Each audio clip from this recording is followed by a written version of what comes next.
제가 작년도에 이맘때쯤에 한번 와서 말씀을 전한 기억이 있는데, 작년도에는 말씀 전하기 전에 헌금을 한 기억이 있는데 바뀌었나요, 스케줄이? 기억이 잘못됐어요. 말씀 전하고 헌금했나요? 네. 예배에서 가장 중요한 게 헌금이거든요. 아멘? 아멘. 아멘 안 하신 분도 계시죠? 그러면 말씀을 우리가 한번 같이 읽도록 하겠습니다. 룻기 1장 1절에서 5절 말씀. 우리 교독할까요? 제가 한 절 읽고 또 여러분들이 한 절 읽고 하도록 하겠습니다.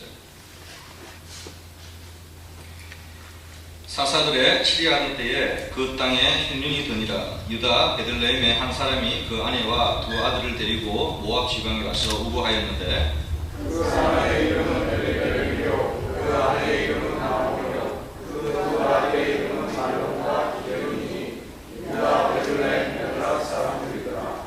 그들이 모압 지방에 들어가서 거기 거하더니 나오미의 남편 엘리멜렉이 죽고 나오미와 그 두 아들이 남았으며, 그들은 모압 전쟁에서 낳은 아내가 자였는데 하나의 이름은 오르마요 하나의 이름은 시드라.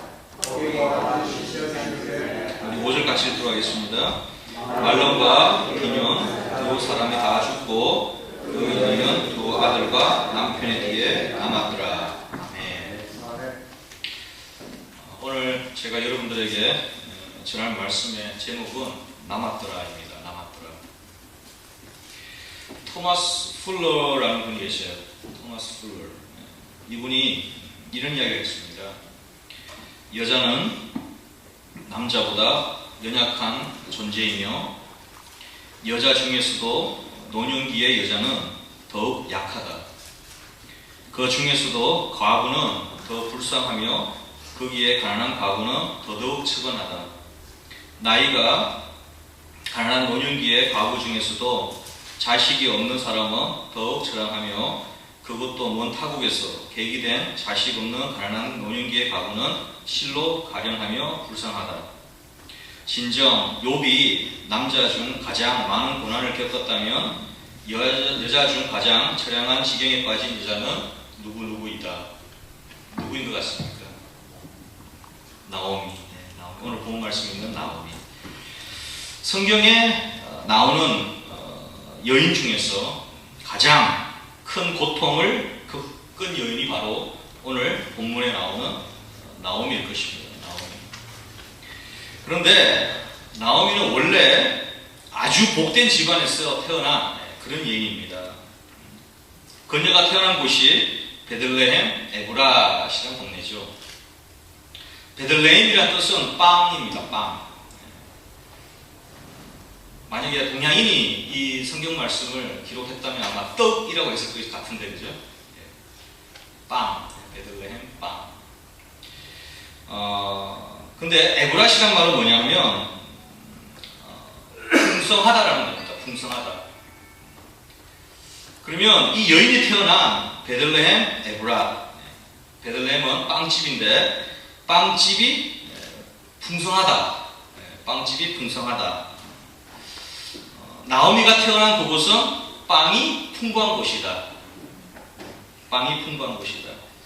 축복된 곳에서 태어난 여인이 바로 나오미죠. 나오미. 더군다나 그녀가 만나서 결혼한 남자의 이름은 엘리멜렉. 엘리멜렉. 이 엘리멜렉의 뜻이 뭐냐 하면 여호와는 나의 왕이다. 여호와는 나의 왕이다. 그렇다면 나오미가 태어난 곳, 풍성한 먹거리가 많은 곳, 남편은 하나님을 잘 숨겼던 가정이라는 것을 우리가 알 수 있는 것이죠. 엘리멜렉의 가정은 하나님을 잘 숨기고 하나님을 잘 믿는 그런 가정인 것을 어떻게 알 수 있냐 하면 엘리멜렉의 아버지가 엘리멜렉 이름을 엘리멜렉이라고 지어준 것 보면 알 수 있다는 것입니다. 하나님은 왕이다. 하나님은 왕이다. 여러분도 한번 생각해 보십시오. 나오미라는 여인, 오늘 이 본문 말씀에서는 굉장히 슬픈 그리고 힘들고 아주 어려운 이런 상황 속에서 만나보는 여인인데, 처음 이 여인이 태어난 곳은 빵이 풍성한 곳, 만난 남편은 하나님을 잘 섬겼던 영적으로 풍성하고 영적으로 충만한 그런 가정, 참 행복한 그러한 여인이 아닐 수가 없습니다. 그런데 그 행복이 늘 항상 있지는 않더라고요. 갑자기 흉년이 들었습니다. 시련과 아픔이 찾아온 것이죠. 여러분들 한번 인생을 생각해 보십시오. 여러분들의 인생을 쭉 한번 생각해 보십시오. 풍년이 될 때가 있고 또 생각지 않은 흉년이 될 때도 있는 것이죠. 여러분들 인생을 되돌아볼 때 항상 좋은 기억만 있습니까? 아니면 좋은 기억도 있고 힘든 기억도 있고 그렇습니까? 틀림없이 업앤다운이 있는 인생이 있을 것입니다. 바로 인생이 그런 것 같아요. 행복에 겨울 때가 있으면 또 불행이 있을 때도 있고, 그러다 불행이 있다가도 또 행복이 되찾아올 수가 있고, 신나게 막 재미있게 막 돈을 벌 때가 있으면 또 갑자기 경제 위기가 찾아와서 돈을 벌 수 없는 그런 상황이 될 때가 있고, 그러다가 또 갑자기 경제가 좋아질 수 있지 않겠습니까? 그러면 또 뭐 열심히 또 돈 벌면 되는 거죠. 공부도 그런 거 아닙니까? 공부도 잘 될 때가 있으면 또 왠지 또 안 될 때가 있고, 그죠? 또 안 될 때가 있다가도 또 잘 될 때가 있고, 뭐 항상 그런 것 같아요. 나오미의 인생을 보면 특별히 그것을 알 수 있습니다. 행복한 가정에서 태어나고 정말 너무 사랑하는 남편을 만나서 그렇게 인생을 살아오다가 갑자기 흉년이 들었다는 것입니다. 그런데 여러분들 중요한 게 뭐냐 하면 이 불행, 이 고통의 시간이 되게 사람들이 이걸 착각하고 있는데 나한테만 온다고 생각해요. 그런데 이러한 고통의 시간이요, 나한테만 오는 것이 아닙니다. 우리 모두가 경험할 수 있는 것이고 우리 모두에게 오는 고통이라는 것입니다. 특별히 오늘 1절 말씀 보십시오. 1절 말씀 우리 한번 같이 읽어볼까요? 1절 말씀 시작. 사사들의 치료하는 때에 그 땅에 흉년이 오니라. 됐습니다. 사사들의 치리하던 때에 그 땅에 흉년이 드니라. 베들레헴 그 땅에 흉년이 드니라. 성경 말씀은요, 나오미 가정에만 흉년이 들더라, 고통이 들더라 라고 기록하지 않습니다. 그 땅에 흉년이 드니라. 그 땅에 살고 있는 모든 사람들에게 닥친 고난, 시련, 흉년이라는 것입니다. 그 땅에 살고 있는 모든 사람들이 겪고 있는 고통이 바로 오늘 나오미가 겪었던 시련이요, 고난의 시간이라는 것입니다. 많은 사람들이 왜 하나님이 나에게만 유독 이런 길을 허락해 주시는 것이지, 왜 이런 고난의 시간, 고난의 길을 허락해 주시는 것이지라고 착각을 할 때가 있는데 그렇지 않습니다. 모든 인생이 때로는 고난을 겪게 되어 있습니다. 자, 반대로 생각해 볼게요. 반대로. 행복이 저 사람한테만 행복이 주어지는 것이다. 아니죠. 모든 사람들이 행복을 경험할 수 있는 것입니다. 하지만 아직 나에게까지는 임하지 않았다는 것입니다. 혹시라도 여러분들에게 지금 행복이 아니라 시련의 시간이 있다면 언젠가는 그 시련의 시간이 끝을 맺고 행복한 시간이 되어질 줄 믿습니다. 그것을 우리의 믿음의 눈으로 바라보아야 되는 것이죠. 룻기의 시작 지금 비참합니다. 비극하게 출발하고 있어요. 본절을 보게 되면은 당시의 때와 장소, 환경 이런 부분들이 굉장히 비극적으로 이야기를 하고 있습니다. 왜 그것을 알 수 있냐면 때가 언제죠? 때가 사사시대죠. 사사시대. 그죠? 사사시대에 그러면 어떤 생각이 드십니까, 여러분? 평화롭다, 행복하다, 모든 이스라엘 백성들이 하나님 은혜 가운데 살았다라는 생각이 드십니까? 아니면 사사시대에 그러면은 왠지 정쟁이 많았을 것 같고 왠지 좀 더 불안하게 살 것 같고 평화는 존재하지 않는 것 같습니까? 바로 그거예요. 그거. 사사시대는요, 늘 전쟁이 끊이지 않았습니다. 항상 그 이스라엘 주위의 나라들이 이스라엘을 침범하고 괴롭히고 힘들게 하고, 그리고 또 하나님이 사슬을 일으켜가지고 또 물리치고 이기게 하고, 또 잠시 평안이 있다 하면 사람들이 또 교만해져가지고 죄를 짓고, 그것이 계속 반복적으로 이루고 믿습니다. 그런데 오늘 본 말씀을 보게 되면 나오미와 그의 가족은 그 베들레헴을 떠납니다. 사랑하는 성도 여러분, 비극적인 내용이 기록되어 있습니다. 그렇다면 성경이 강조하고 있는 것이 비극인 것입니까? 여러분 어떻게 생각하세요? 네, 그렇지 않습니다. 절대 그렇지 않습니다. 성경은요, 결론적으로 이야기를 제가 말씀드리자면 비극이 아니라 희망입니다. 희망. 복음이라는 것이 뭐냐 하면 기쁜 소식이지 않습니까? 그 희망적인 거예요. 희망적인. 복음은요, 희망의 본질을 드러내는 것입니다. 그 희망을 드러내는 것이 뭐냐면 십자가입니다. 십자가를 지는 것도, 십자가를 감당하는 것도 본질적으로 볼 때는 기쁨입니다. 기쁨. 그것을 통해서 하나님의 구원의 역사는 이루어지는 것이거든요. 십자가를 지지 않으면 하나님의 구원의 역사는 일어나지 않습니다. 분명 성경은요, 우리에게 기쁜 소식을 전해주는 하나님 말씀인 것입니다. 하나님의 사랑이고요, 하나님의 자비이고요, 하나님의 긍휼인 것입니다. 성경에 비극이 기록된 의도, 그것을 볼 줄 아는 믿음이 있으시기를 주님의 이름으로 축원드리겠습니다. 왜 하나님께서 이런 비극을 허락해 주셨을까? 그 문제를 살피기 위해서는 오늘 본문에 있는 단어 두 가지를 우리가 눈여겨봐야 됩니다. 첫 번째 단어가 뭐냐면 죽고라는 단어, 죽고. 두 번째 단어가 뭐냐면 남았더라. 3절 말씀 우리 같이 읽어보도록 할게요. 3절 말씀 같이 읽겠습니다. 시작. 나오미의 남편 엘리멜렉이 죽고 나오미와 그 두 아들이 남았으며. 죽고 남았으며. 자, 5절 말씀 같이 읽도록 할게요. 5절 말씀 시작. 말론과 기럨 두 사람이 다 죽고 그 여인은 두 아들과 남편의 뒤에 남았더라. 죽고와 남았더라. 비교하고 있는 것이죠. 베들레헴에 흉년이 들어가지고 엘리멜렉 가족, 나오미 가족은 모압 땅으로 갔습니다. 모압 땅. 왜 갔을까요, 여러분들? 생각해 보십시오. 먹고 살기 위해서 간 거죠. 흉년이 들었으니까, 먹을 것이 없으니까 당연한 거 아니겠습니까? 그죠? 먹을 것 찾아서 갔습니다. 먹을 것 찾아서 갔다는 것은 뭐냐? 살기 위해 갔다는 것입니다. 살기 위해 갔다. 모압 지방에 그 가족이 살기 위해서 갔는데 그곳에서 엘리멜렉이 죽었어요. 죽고. 그리고 나오미의 두 아들 말론과 기럨이 죽고. 인간적인 생각에서 살려고 갔는데 그곳에서 죽었단 말입니다. 근데 죽은 것에서 끝나버리면 이 성경이 아니죠. 죽은 것에서 끝나버리면 비극적인 이야기지 않습니까? 하나님의 뜻은 그것에서 멈춰지는 것이 아니라 그것을 극복해 나가는 것. 하나님께서 죽고에서 끝나버리는 것이 아니라 남았더라. 엘리멜렉이 죽고 누가 남았죠? 나오미와 말론과 기럨이 남았습니다.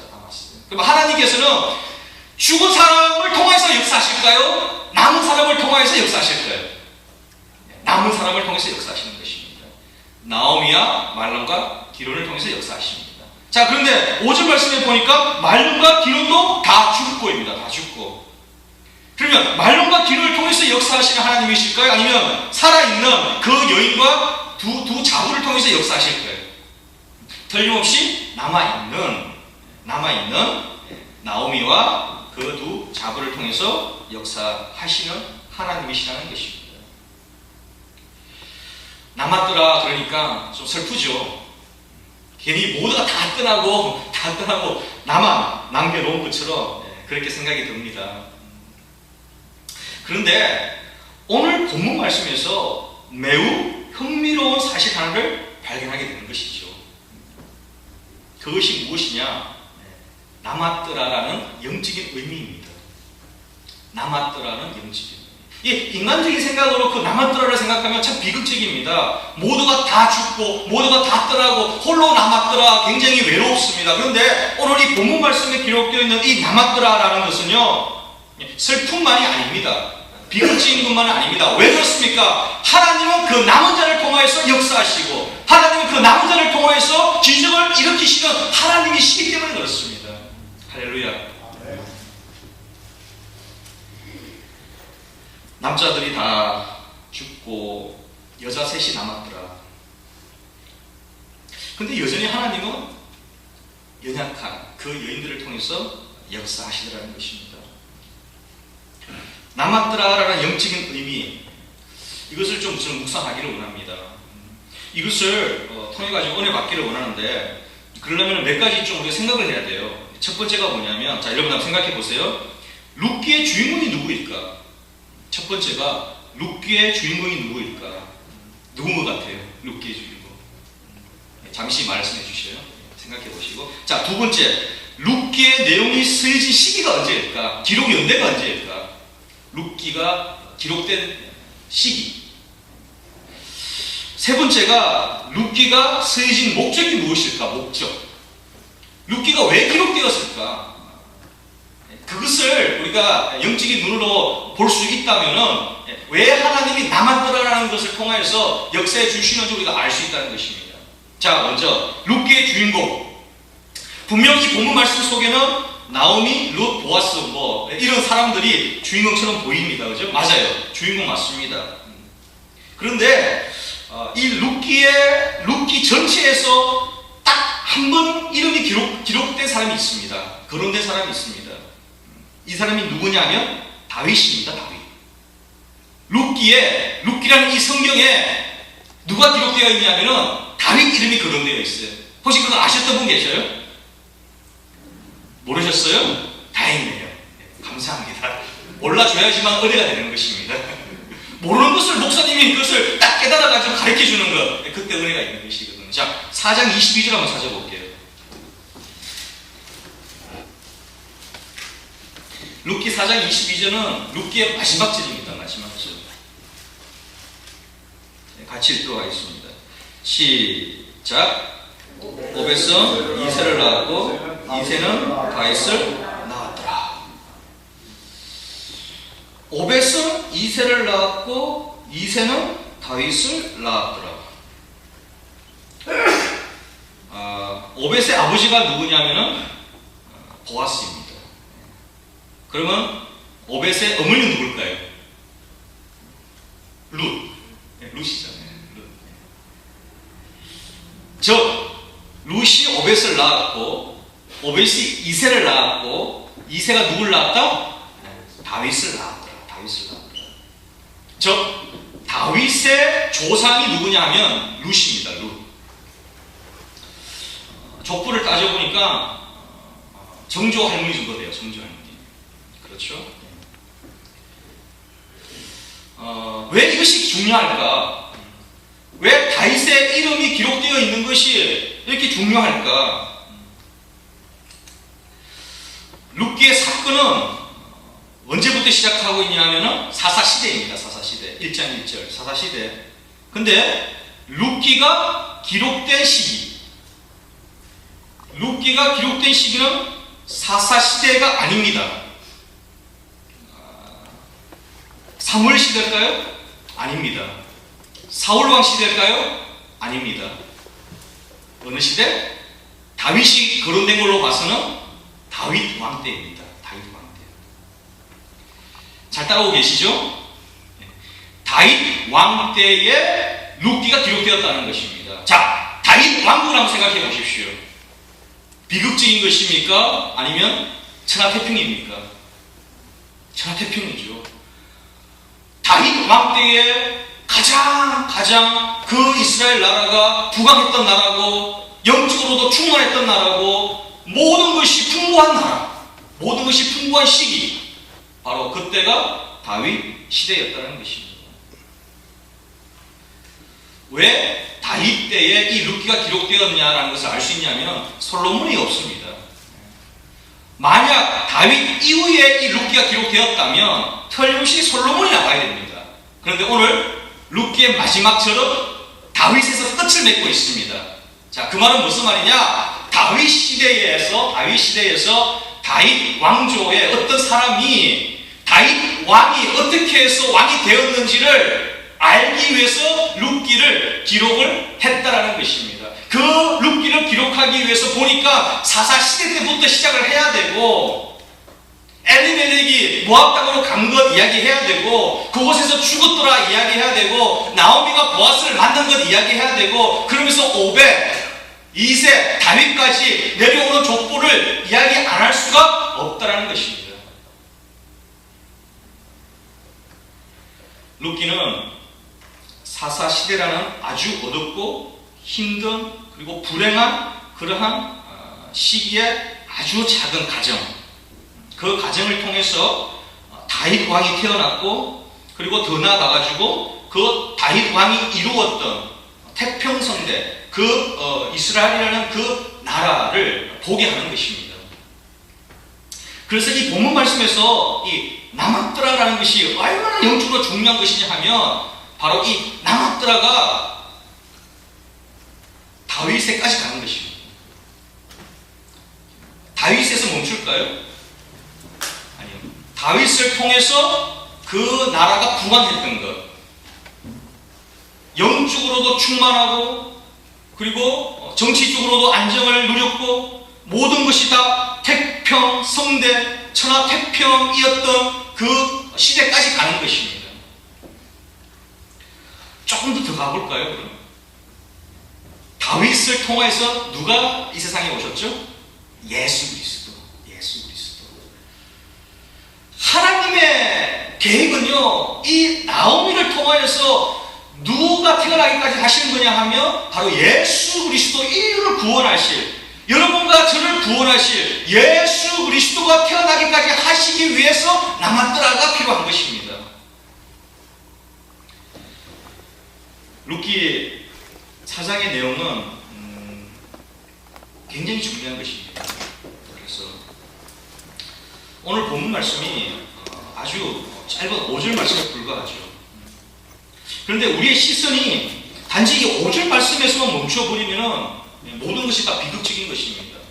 그런데 이 5절 말씀을 뛰어넘어가지고 어떻게 하나님께서 이 역사를 주관하고 계신지를 바라보면서, 그리고 결론적으로 다윗 왕까지 가야지만 희망이 있는 것입니다. 나오미와 룻 입장에서 보게 되면 그들이 보아스를 만난 것, 하나님의 계획 속에 있는 것입니다. 하나님의 계획 속에 있는 것입니다. 비극으로 시작되었지만 희망으로 끝나는 것은 하나님의 계획 속에 있는 것입니다. 사랑하는 성도 여러분, 만약 여러분들의 인생이 지금 현재 비극이다, 슬픔이다, 고통이다, 고난이다 라고 생각하신다면 그것을 뛰어넘는 하나님의 계획을 보십시오. 하나님은 이미 계획을 다 세워놓고 계십니다. 여러분들의 인생은 절대 망할 수가 없습니다. 왜요? 여러분들은 하나님의 자녀이기 때문에 그렇습니다. 영접하는 자, 그 이름을 믿는 자들에게는 하나님의 자녀가 되는 권세를 주셨으니, 하나님의 자녀된 여러분들은 비극에서 끝날 수가 없습니다. 남았더라입니다. 남았더라. 끝내는 여러분들이 승리하는 것입니다. 끝내는 여러분들의 인생이 희망으로 끝을 맺는 것입니다. 이 세상에서 비극처럼 끝난다 할지라도 여러분들의 영혼은 이 비극 속에, 이 세상에서 끝을 내는 것이 아니라 바로 천국으로 하나님께서 인도해 주신다는 것입니다. 그래서 여러분들 마음속에 무엇을 소망을 해야 되냐면 천국의 소망을 가지고 살아야 된다는 것입니다. 우리 하나님은요, 절대 여러분들을 떠나지 않습니다. 저는 철저하게 말씀만을 믿는 사람입니다.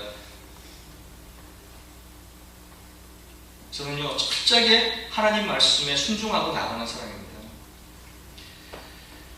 너희는 가서 모든 족속으로 제자를 삼아 아버지와 아들과 성령의 이름으로 침례 혹은 세례를 주고 내가 너에게 분부한 모든 것을 가르쳐 지키게 하라. 내가 세상 끝날까지 너희와 항상 함께 있으리라. 여러분들 말씀 믿으십니까? 그러면 여러분들 마음속에 현재 여러분들의 환경, 상황 때문에 낙심하지 마십시오. 낙담하지 마십시오. 하나님은 남은 것을 통해서 역사하시는 분입니다. 남은 것을 통해서 하나님은요, 기적을 일으키시는 분입니다. 사랑하는 성도 여러분, 하박국 선지자가 이런 말을 했죠. 3장 17절과 18절에 비록 무화과 나무가 무성치 못하며 포도나무에 열매가 없으며 감람나무에 소출이 없으며 밭에 식물이 없으며 우리의 양이 없으며 외양간에 소가 없을지라도 나는 여호와를 인하여 즐거워하며 나의 구원의 하나님을 인하여 기뻐하리로다. 이 세상에 모든 것들이 다 사라진다 할지라도 우리 하나님은 절대로 우리를 떠나지 아니하십니다. 내가 세상 끝날까지 너희와 항상 함께 있으리라 라는 말씀. 왜 우리가 승리할 수밖에 없냐? 왜 우리가 희망을 소유할 수밖에 없냐 하면 우리의 능력과 우리의 힘과 우리의 재능이 아니라 하나님께서 그렇게 말씀해 주셨기 때문입니다. 하나님께서 그렇게 하신다고 하셨으면요, 우리 하나님은 꼭 그것을 이루어 주시는 분이십니다. 절대로 여러분들을 떠나지 않습니다. 하나님이 나오미를 통하여서 다윗을 놓게 하시고 다윗을 통하여서 우리 인류를 구원하실 예수 그리스도를 이 땅에 보내시기 위해서 계획하시고 섭리하신 그 하나님께서 여러분과 저와 함께 하고 있습니다. 사랑하는 성도 여러분, 하나님은요 절대로 우리의 삶 속에서 우리의 삶을 떠나지 아니하시고 우리와 함께 하시고 우리에게 무엇인가를 통해서 역사하시는 하나님이십니다. 하나님이 모세를 부르셨어요. 모세를. 그리고 이스라엘 백성들을 애굽에서 인도해내라 라고 명령하셨습니다. 그때 하나님이 모세에게 뭐라고 말씀하시냐면 네 손에 있는 것이 무엇이냐? 네 손에 있는 것이 무엇이냐? 그거 물어보셨어요. 모세 손에 뭐가 있었습니까? 지팡이 하나지 않습니까? 지팡이 하나. 세상적인 관점, 우리의 인간적인 생각으로 지팡이 하나가 뭘 할 수 있을까? 지팡이 하나가 뭘 할 수 있을까라고 생각할 수 있습니다. 근데 그 지팡이 하나가요 60만여 되는 이스라엘 백성들을 인도해냈다는 것입니다. 출애굽시켰다는 것입니다. 왜요? 하나님이 그 지팡이를 사용하셨기 때문에 그렇습니다. 출애굽기 4장 20절 보니까요, 모세가 그 아내와 아들들을 나귀에 태우고 애굽으로 돌아가는데 하나님의 지팡이를 손에 잡았더라. 할렐루야. 모세가 잡고 있는 그 지팡이, 모세가 가지고 있는 그 하나의 지팡이는 하나님의 지팡이였어요. 하나님의 지팡이. 하나님은요 그 지팡이 하나 가지고 기적을 일으키십니다. 그 지팡이 하나 가지고 세상을 변화시키십니다. 세상을 치유하시는 것입니다. 엘리야가 사렙밭에 가서 한 과부를 만났어요. 마지막 남은 한 움큼의 가루가 조금 있는 기름, 그것을 하나님께 올려 드렸습니다. 어떤 기적이 일어났습니까?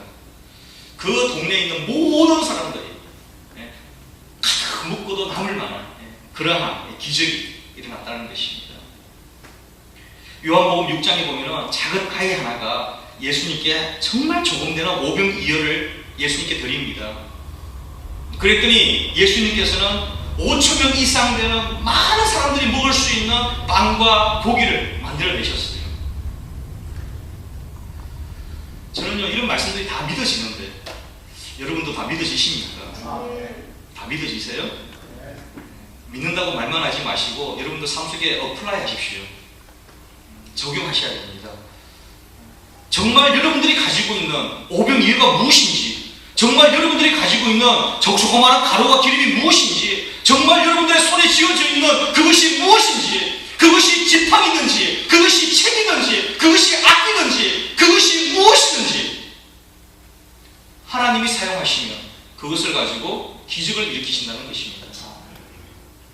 사랑하는 세계 교회, 샌프란시스코 선교 교회 맞죠? 성도 여러분, 하나님은요 아직도 우리에게 이런 질문을 하실 것입니다. 네가 가지고 있는 것이 무엇이냐? 너에게 남은 것이 무엇이냐? 너에게 남은 것이 무엇이냐? 네가 뭘 가지고 있느냐? 네가 나에게 무엇을 줄 수 있느냐? 네가 나에게 무엇을 줄 수 있느냐? 내가 그것 가지고 기적을 일으키겠다. 내가 그것 가지고 역사를 한번 이렇게 보겠다 라고 말씀을 하실 것입니다. 사랑하는 성도 여러분, 샌프란시스코 선교교회 여러분, 잃어버린 것에 초점을 두지 마십시오. 축구에 관심을 갖지 마십시오. 잃어버린 것에 초점 맞추지 마시고 남았더라, 남아있는 것, 여러분들이 가지고 있는 것, 그것에 관심을 가지십시오. 그것에 파워가 있는 것이고, 그것에 힘이 있는 것이고, 그것에 능력이 있는 것입니다. 자, 여러분들 옆에 한번 보십시오. 뒤에 앞에 한번 보십시오. 내 곁에 남아 있어서 감사합니다. 인사할게요. 내 옆에 계셔 주셔서 감사합니다. 내 옆에 계셔 주셔서 감사합니다.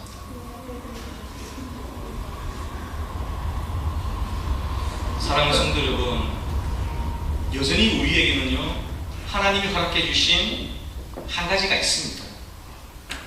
모세가 가지고 있었던 그 지팡이와 같은 것이 우리에게 있습니다. 우리에게 있어요.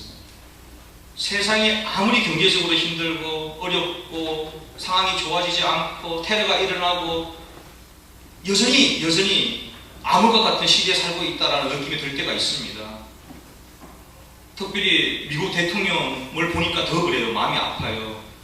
공화당의 대선 후보가 지금 루미 몰문교 교인이거든요. 오바마 동생회를 찬성하고 있지 않습니까? 아니, 미국이 어떻게 돌아가려고 하는 것이지? 한국을 보니까 막 희망이 없어져요. 여전히 망사형통, 모든 이런 형을 통해서 뭐 된다. 그죠? 이명박 대통령의 그 형, 뭐 비리, 뭐 이런 것들, 망사형통. 요즘은 박근혜 씨를 통해가지고 망사울통이라고 뭐 또 나오더라고요. 옳게를 다 통해서 이루어진다. 뭐 이런 이야기도 나오고. 그런데요, 이런 상황 속에서도, 이런 가운데서도, 사랑하는 성도 여러분, 하나님을 바라보시기를 주님의 이름으로 축원드리겠습니다. 하나님은 여러분을 절대로 떠나지 않습니다. 이 미국 땅 절대로 떠나지 않습니다. 한국 떠나지 않습니다. 그 가운데도 남아있는 사람을 통해서 하나님의 복음은 전해지는 것입니다. 하나님의 사람을 통해서 이 미국 땅이 회복되는 것이고, 이 샌프란시스코 선교교회를 통해서 복음이 이 샌프란시스코의 지역에 영향을 미치고 복음이 전파되고 잃어버린 한 영혼이 구원받고 천하보다 귀한 한 영혼이 구원받아 하나님의 나라가 확정되는 것이고, 하나님의 나라는 끝까지 승리하게 될 줄 믿습니다. 그 믿음을 여러분들이 소유하시기를 바라겠습니다. 잃어버린 것, 없는 것, 그거 보지 마시고 여러분들 교회가 가지고 있는 것, 그것을 하나님 앞에 드리십시오. 하나님이 분명없이 틀림없이 그것을 가지고 역사를 일으키시고 기적을 일으키시고 희망이라는 것을, 소망이라는 것을 여러분들에게 허락하여 주실 것입니다. 믿으시면 크게 한번 아멘 하시겠습니다. 아멘. 기도하시겠습니다. 좋으신 아버지 하나님 고맙습니다. 감사합니다.